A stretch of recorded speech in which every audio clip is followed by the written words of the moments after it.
Welcome to Manotick StringWork.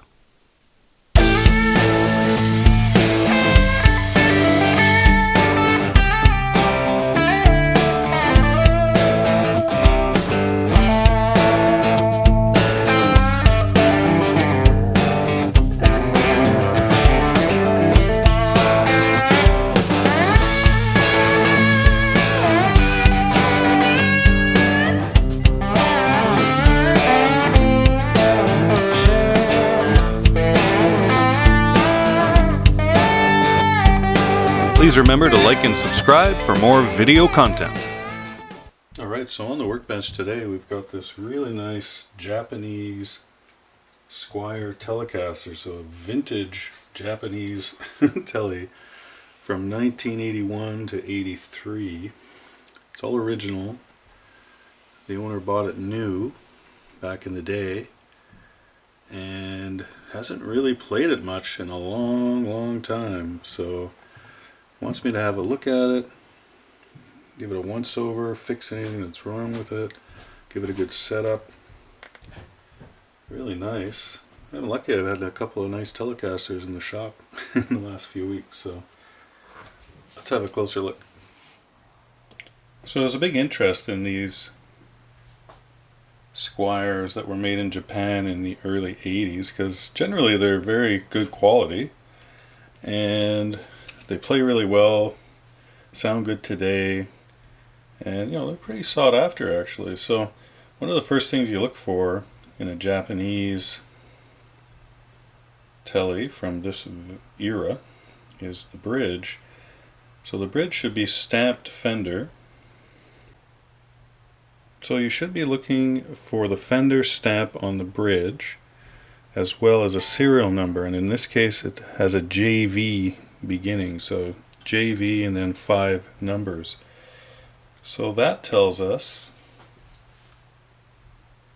that this guitar was made between 1982 and 1984. And what I'm hoping is when I look at the neck, and I think I'm going to end up taking the neck off,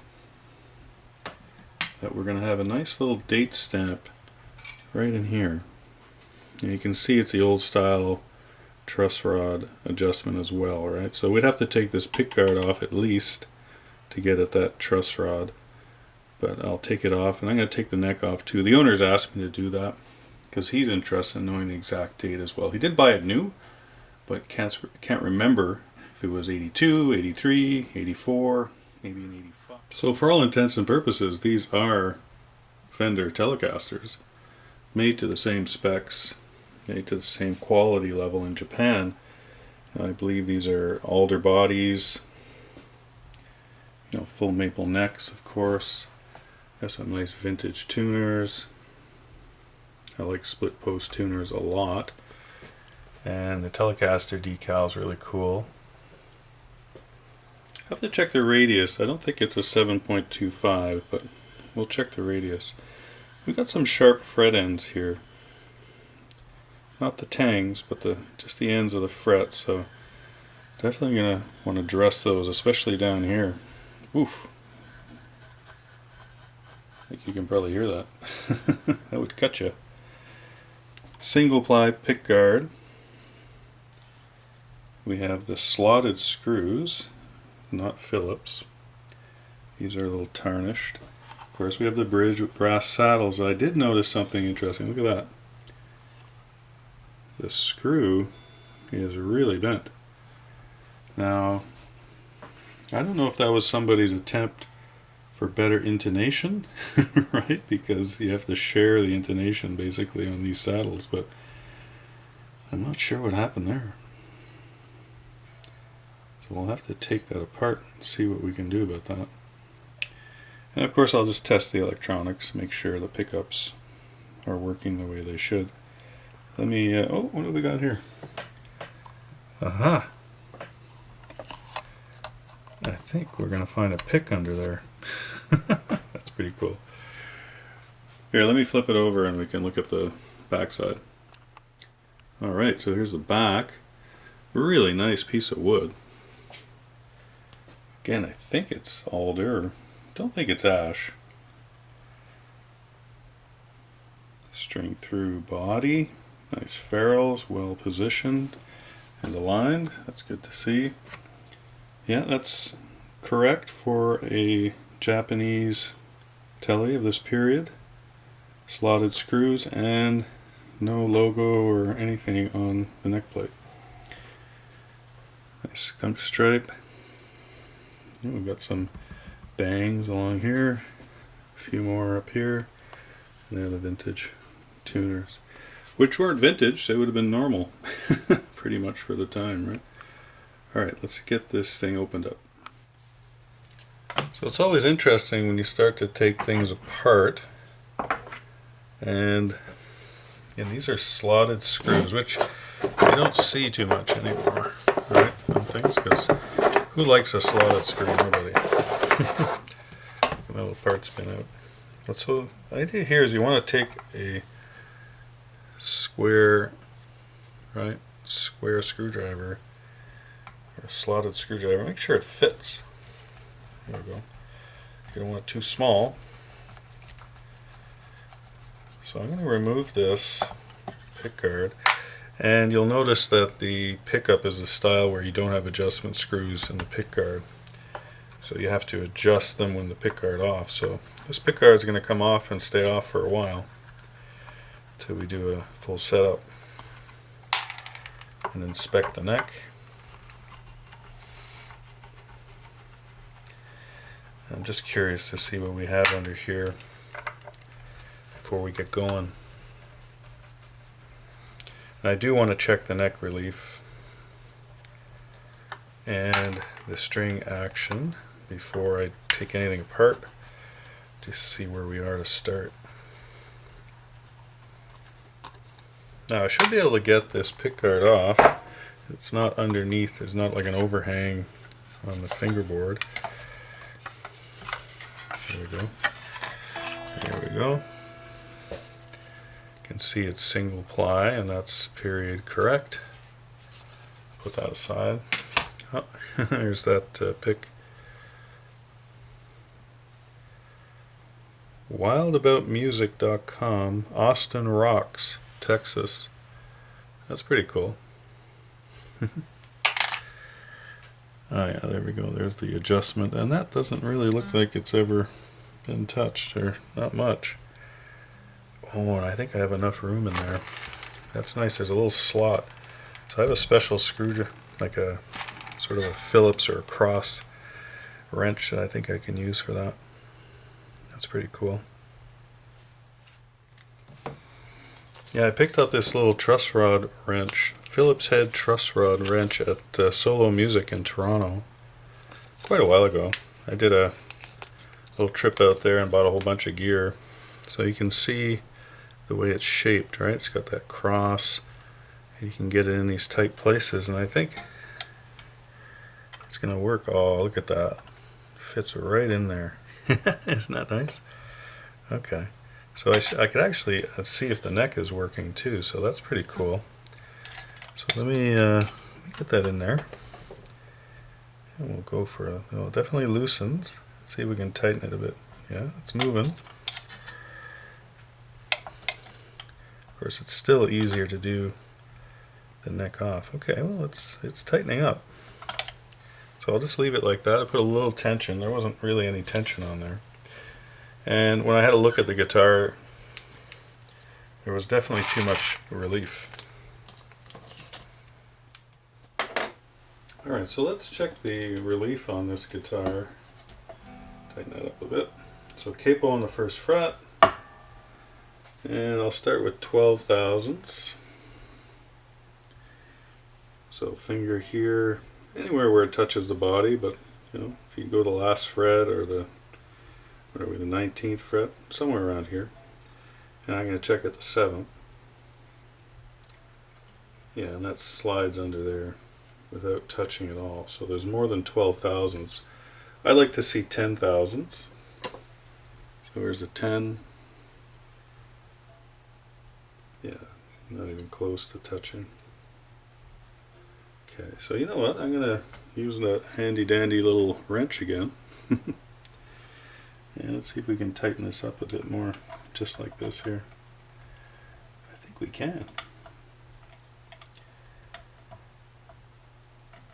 Like I said, this doesn't look like it's had too much in there before, so I think the strings are getting in the way now. Yeah. Well, I know it moves, so that's a good thing. And we're close, you know, so I'm pretty confident that the neck is going to cooperate with us. So I might as well check the string action while we're here. So Fender at the 17th fret, I like to see 4 64ths. I'm going to use my little gauge.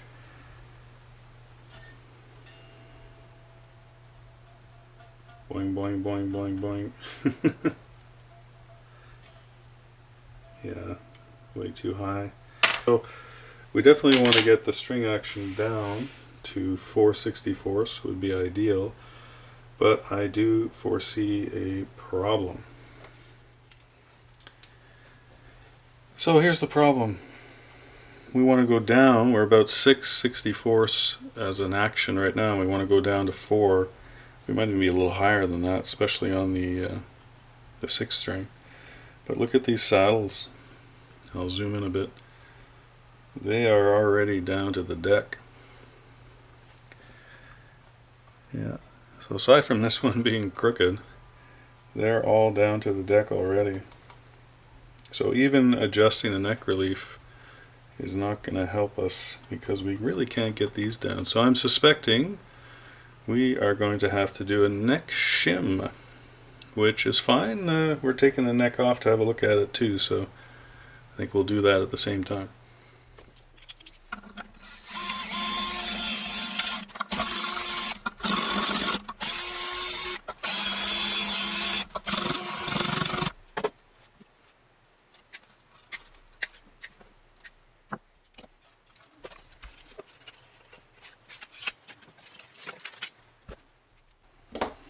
Alright, so since I have the strings off and I'm going to be doing some work on this guitar over the next day or two, I want to make sure that the fingerboard is straight while it sits around. So using a not straight edge 25.5-inch scale, check and see how flat it is. It's not bad. Not bad at all. I think just a little, tighten it up a little more. Should be able to get in there now. There we go. Give it an 1/8 of a turn. Oh yeah, that's really tightening up. I don't want a back bow necessarily, but yeah, that's good. They're pretty flat along the fingerboard. Okay, so that'll keep the neck stable while there's no string tension on it. Alright, so let's take this neck off. Again, using a slotted screwdriver that's appropriate in size. I'm just going to drop this down flat. There we go. I'll just loosen them all first. They're not that tight, really. Alright, so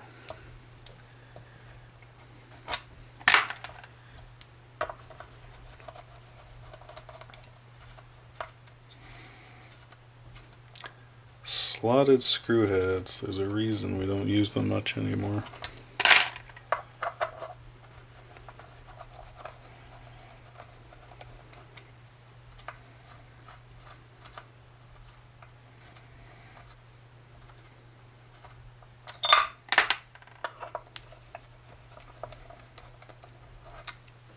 That one came like right out. A bit of rust.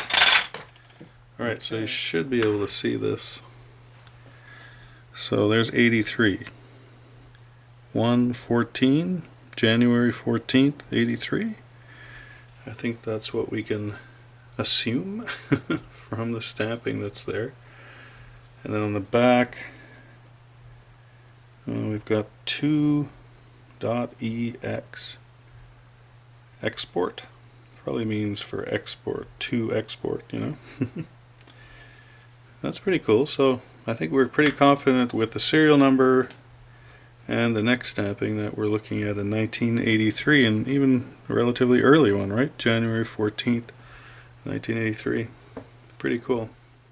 Alright, so I've let the owner know that I'm going to have to shim the neck, and I have to figure out something with this, this crooked adjustment screw here on the bridge. I hope I can get that out. Anyways, let's plug this in and see if our pickup and our selectors and everything are working correctly. So here's the neck.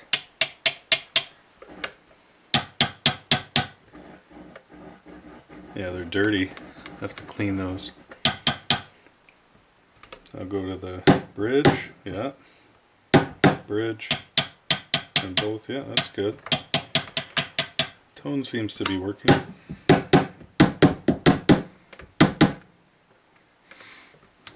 I'll pull those out and give them a good cleaning. Again with the slotted screws. So I'm going to put those over here, get them out of the way. That'll give us a chance to have a peek inside too, right? Oh, look at that. Nice cloth covered wires. Really sharp. Okay, so I'm going to use some electrical contact cleaner. Spray that into the little holes in the pot there. We'll get a rag just to clean up around.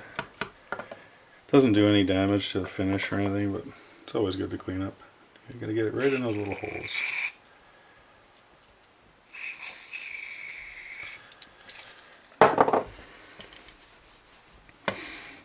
And then once you've sprayed, then you just gotta twist like a fool. 20, 30, 40 times, just go back and forth. There we go. Good cleaning. Let's hope that's good. Turn it on again. Yeah, I don't hear any scratchy pots anymore. So I'm really curious to see what's going to happen when I try to start spinning this out here. Let's see. Look at that. It's like a snake. Well, I actually think it's coming out. I'm not even sure how that's happening, to be honest. It's coming out. There's something in there that I don't understand. Defying the laws of physics. Alright, we're going to keep going.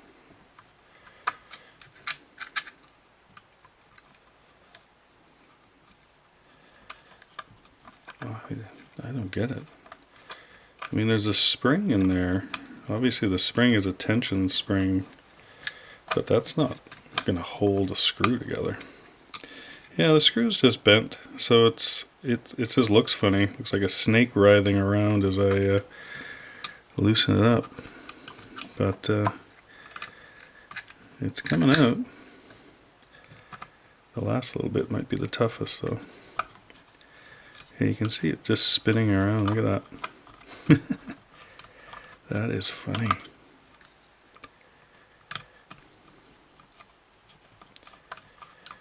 Oh, there we go. Okay, so that's out. Well, there you go. There's your problem. I wonder if I could just straighten that out without damaging the threads too much. Let me see.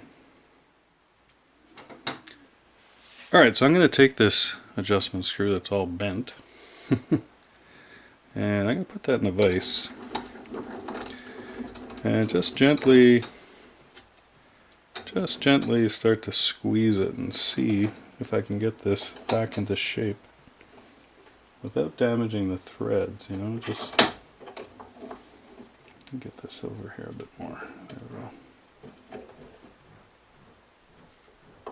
Okay, So I just have to sort of get it on the flat.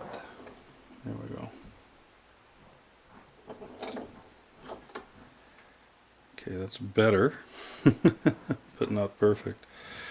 Let's try that again. Oh, that's better. I got it in the right spot there. Okay, that's a lot straighter.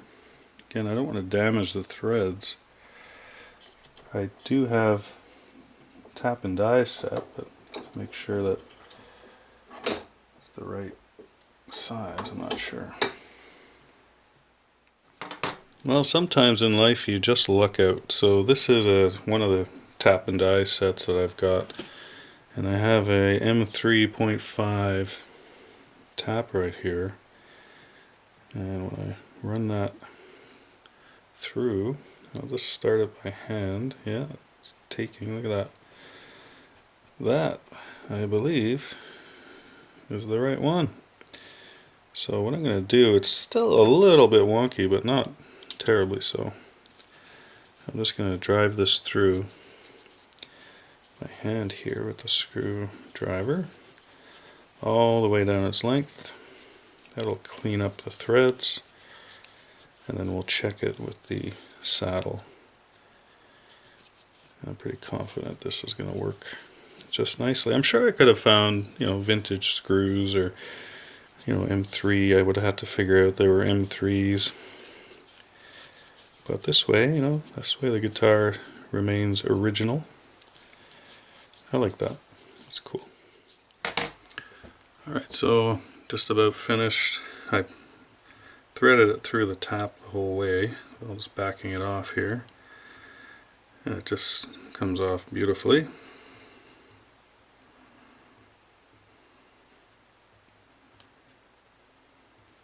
There we go. Like I said, it's still a little bit wonky, but straight enough. And here's the moment of truth. Let's see if this will go back in the saddle. Oh, look at that. Just spins perfectly.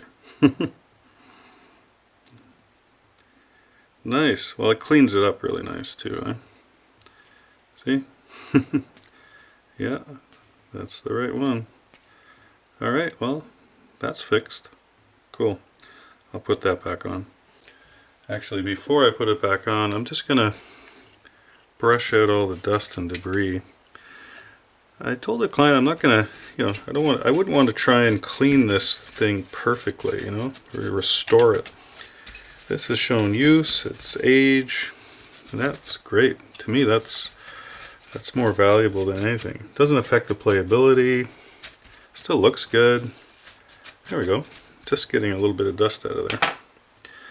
So, screw first, spring second, and then we just get the saddle in place here. And you'll see there's a patina, so the back side is a little shinier, and the front is a little more corroded, has more patina, and that's the way it is. So I'm going to make sure to put that little more corroded side out, facing out, like the other ones. So it's just a case of getting this started here.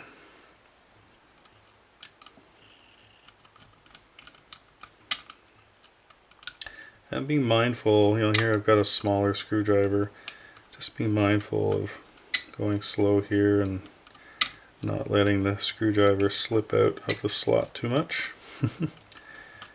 I could put a piece of tape down on the body, that kind of thing, but if you're slow and steady, you're not going to cause any damage. You can see how the spring tension works too, right? Helps kind of push back on the spring a little bit. Because really we want the screw like way back, huh? Alright, so I'll finish doing that, then we'll come back and do something else. Alright, well, let's look at making this shim here. So I've got a piece of thin wood veneer. This happens to be oak. I want a hardwood, walnut, maple, oak. And it should be around 22 thousandths. Yeah, you can see that. 22, 23, yeah, so it's getting thin. So what I like to do is just, really we're going to put a piece just ahead of the screw holes. We don't need a lot, just enough to kick the neck up a bit. So I'll just cut a piece. Looks good. And then to width.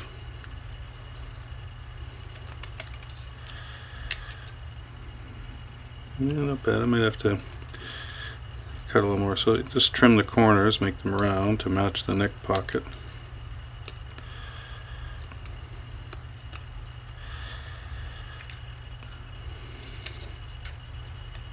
Just a little long, eh?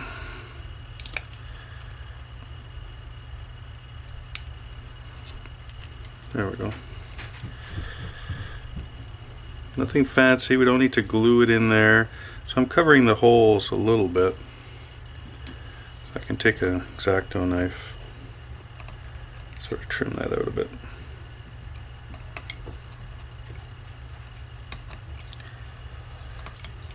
There we go. Some people glue them in, and that you don't need to glue it in. It just makes it harder to get out if you don't need it later on. Okay, so I'm just going to tighten these by hand here. Again, keep your fingertips around the screw. Go around and give them a good hand tighten.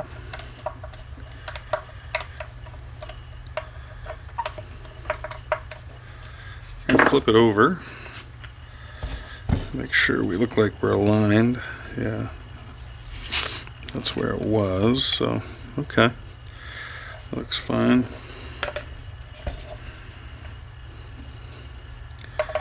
Gotta give it a good tighten now. Alright, so the fret ends on this guitar neck are pretty scratchy, especially as you hit like the 7th fret on. Again, the fret tangs aren't sticking out, but the ends are pretty scratchy. So I'm going to use a combination of things. One of these fret end files, so it's got 2 filing edges and then a safe edge along the bottom and the front, so you can ride it along the fretboard without fear of scratching or marking up, marking up the fingerboard, especially in a nice lacquer one like this. So there's the action. Just ride it along the edge of the fret and curl it in just like that. Then what I'm going to do as well afterwards is going to take the fret erasers, and with the 400 I'm going to go along the edge of the fretboard like that, mainly hitting the fret ends, and do that 5-6 times, and then I'll do the 1000 after, and that should give us a nice smooth. And then I'm going to polish the frets with the fret erasers, clean it all up. Alright, so I've done the fret ends. They're a lot smoother now, not as picky. And I've polished the frets with the fret erasers. So it cleans and polishes lightly, so we've got 150, 180, 400, and 1000. So that gives a nice little finish here. And I think if we look here in the light, yeah, that looks a lot better. They were pretty cruddy and corroded before, so those will play a lot smoother for sure. And you won't feel like you're getting... Alright, so we've cleaned everything up on the neck, and the neck is straight, so I straightened it out. So again, I'm going to check the fingerboard. And we're still nice and flat. So what I want to check... So we put a shim in right here, right? So that's kicked up the neck a little bit. These saddles are right down pretty much to the to the deck. So what I want to see is with that shim whether we're riding on top of the saddles. So that looks pretty good. So that means we're going to have a lot of adjustment. I'll bring you in close. Okay, so when I bring the straight edge in, and you'll see right here that the top of the straight edge just kisses the top of the saddle. So that means that, you know, if the strings were on the frets, they would hit the top of the saddle just like that. So obviously we have lots of room to move up, which was what we didn't have before. So that's a good thing. So that means that neck shim is doing its job. Alright, I'm actually going to lift these saddles up much higher, so sort of where the top of those adjustment screws are, and then we can lower them down as we get to fine tune the string action. So I haven't checked yet to see if these saddle screws are corroded in place or whatever. I'm hoping they're not. Oh no, they're turning. Well, that one is, at least. So I'm going to bring that one up. I mean, ideally it should be flush with the saddle barrel, so that's pretty good. Let's see if they all want to cooperate. Again, I'm using a slotted screw here. This is not a hex or Allen key affair. Okay, well, 2 for 2. 3 for 3. 4 for 4. 5 for 5.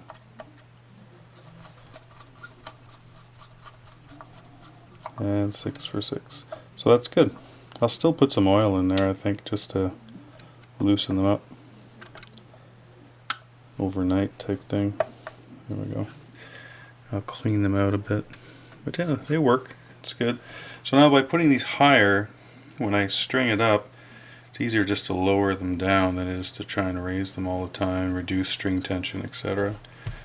Okay, I think we're getting close to stringing this guitar up. So 3-in-1 oil. I'm just going to put those on top of the saddle screws. It'll drop.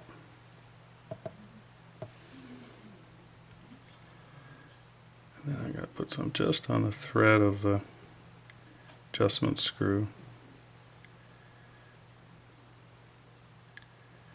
Let that sort of just sit there.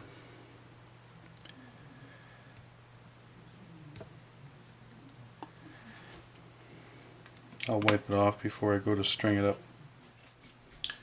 Well, if you've watched my channel before, you know how I like to string Telecasters and, and Strats with string through bodies. So we're going to use Fenders, pure nickel wound, 10 to 46s. There were 10s on here before. And got in my universal vise. And we're going to start stringing this up. Here we go.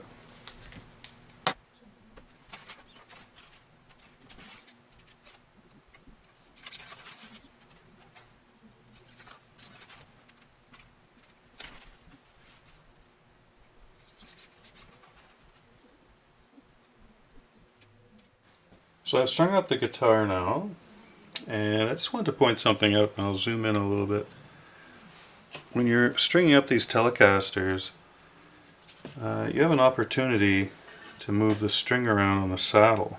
Now if there aren't any deep grooves, like actually these saddles don't have any deep grooves at all, but what I'm going to do is, before I put the strings to full tension, tune them up, I'm just going to line them up over the pole pieces of the pickup, the bridge pickup here. Take that opportunity. There, and then I'll make a nice spacing along the neck too. So that'll keep your spacing here nice too on both sides. So yeah, cool. Alright, so I'm going to tune this up now and let it sit overnight, and then we'll have a look at it again tomorrow. Alright, so this guitar has been sitting overnight, stretched the strings a couple of times, and tuned it up. So let's see where we stand. We're going to do the neck relief. Capo on the first fret. We'll start with 12 thousandths. So hold down the neck joint, the body here, and at the 7th fret. They're just touching. That's good. Let's do the 10,000ths.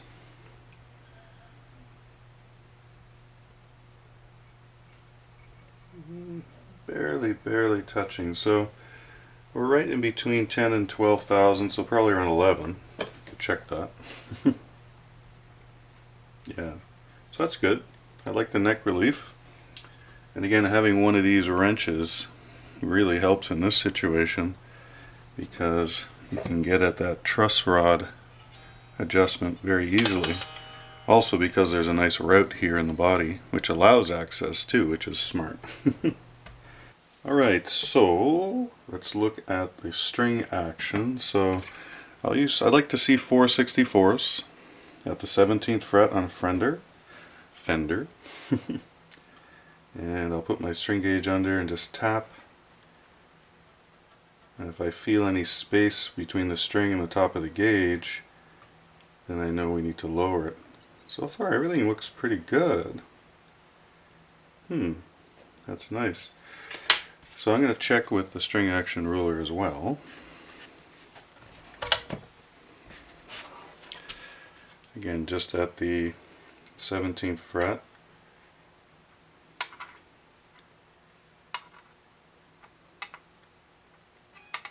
Yeah, everything's sitting at just 4/64ths, so I kind of like that. I guessed on the heights. Oh, I could lower this one a little bit here, the D string. But 4/64ths is pretty ideal for a Telecaster and a Stratocaster. So when you're adjusting these saddles, because these are flat heads, right, make sure you get a screwdriver that is the right size, that fits. So we want to do the D string that fits right in that slot of the screw head, and you're not going to strip it out. So I'm just going to give that a sort of a half turn down, not even. There you go. Alright, so let's check the intonation. Plug in the tuner. So intonation we check with the open note, of course without a capo. So first string E, I'm going to tune that up. I'll just go through it again, see where we are. Again, these are new strings, so they will need stretching and time to settle in. I do recommend, if people are able to do it themselves, that once you get a setup done, a couple of weeks later or a week later, go back and do the intonation or check it, because the strings, they stretch, right? So open note first string, harmonic, that's pretty good. We're a little flat on the B, harmonic, a little bit sharp, but let's not forget we have to balance between the two, so I'm happy with that. If you get one that's pretty much bang on and the other one is close, then that's okay. So that's a little sharp. D open, we need to tune up a bit. See, the D is right on, so the D and G I'm not going to touch. The A, harmonic, that's good. There's the E, a little flat. We'll raise that up a bit. Still a little flat. Hold on. There we go. So you know what? All in all, I kind of like the intonation where it is right there. So while we're down here and the pickguard's off, because I can't adjust the pickups with the pickguard on, at least the neck pickup, I'm going to adjust the pickup height right now. So on the bass side 1/8 and on the treble side 3/32. So push down the last string, try and slide your gauge underneath, and no. Now the pickguard has some thickness to it, but that doesn't matter because we're not measuring from the pickguard to the string, right? We're measuring from the underside of the string to the top of the pickup. So that doesn't fit under. That's pretty good. Let's do the bass on the bridge. Yeah, that could come up. That could come up as well. Alright, so slotted screws again. Let me get, that's not the right screwdriver. We need something like this right here. Okay. So I want to raise up base side. So a couple of turns counterclockwise. Actually, I want to lower it.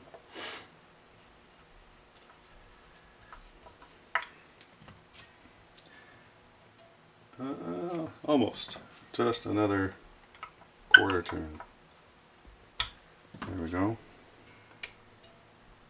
Now we're under there. That's good. And the treble, I could raise that up just a little bit.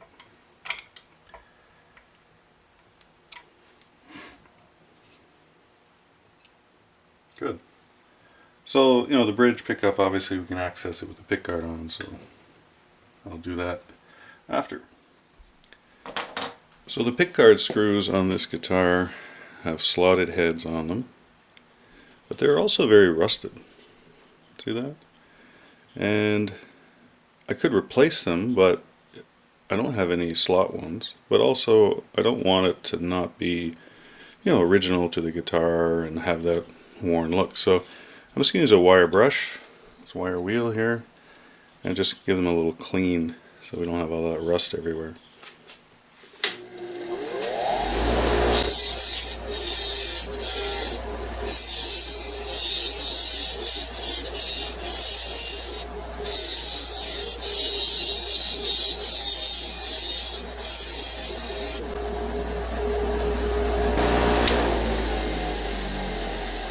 That looks a lot better. Still the original screws, but we just cleaned them up a little bit. Alright, let's put those on.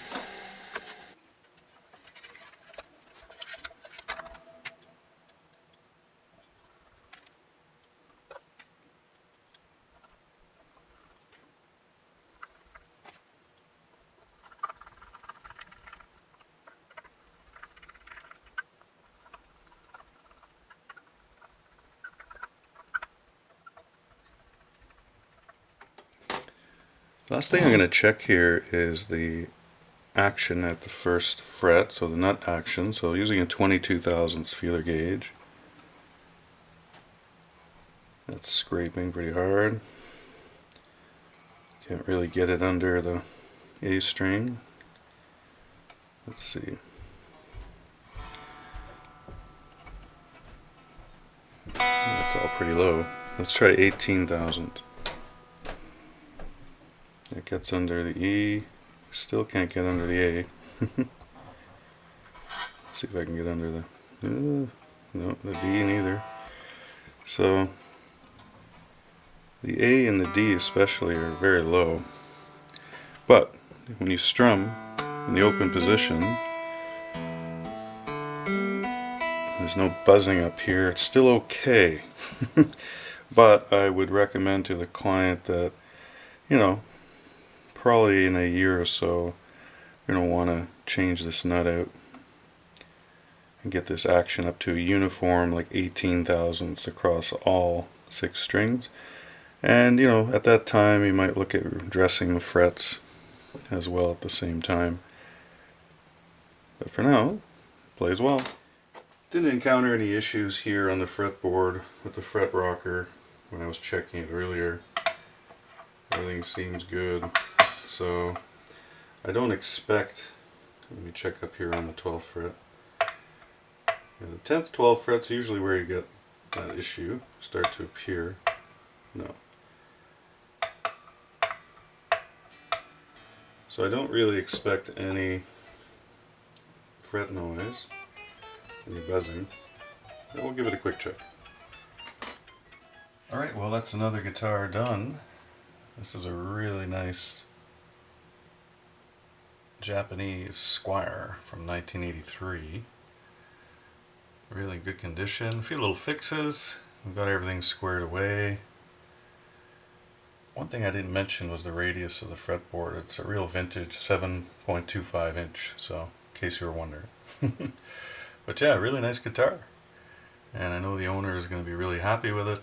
Start playing it again, especially since he bought it originally many years ago, well, almost 40 years ago. So Thanks for watching. We'll see you in the next one. Bye for now.